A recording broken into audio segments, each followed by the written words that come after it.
causes crash error. This happens because Arc Raiders launches two processes. One, the main game, and two, a small launcher loading bootstrapper. Sometimes the bootstrapper fails to close itself, so it keeps running in the background. When the game takes over, the stuck window launcher thinks it lost connection, which causes the fake crash error, even though the game itself keeps running fine. Task solutions to fix the issue. 1. Manually close the small loading window. If the game has already launched and is working, close the small loading tab manually. The crash pop-up is harmless. It only means the loader shut down unexpectedly. This is the quick workaround most players use. 2. Run Arc Raiders as administrator. Sometimes the loader can't close itself because of permission issues. Steps 1. Right-click arcraiders.exe. 2. Run as administrator.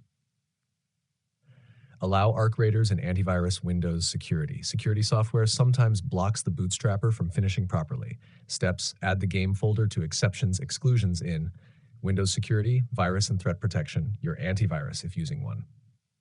4. Disable third-party overlays.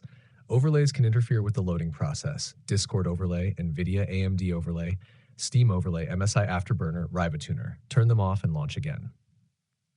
5. Verify game files. If a script in the launcher is damaged, this fixes it. On Steam, right-click Arc Raiders, Properties, Installed Files, Verify. 6. Update GPU drivers. Older drivers sometimes cause launcher hooks to fail and leave background processes hanging.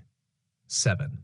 Fully restart your PC. Because the mini loader sometimes keeps running, even after closing the game, a full reboot clears it from memory. If the game is still playable, the issue is harmless. Many players have the same bug. It's mostly a launcher overlay glitch, not a real crash. The game itself runs normally. A future update will likely fix the stuck loading window.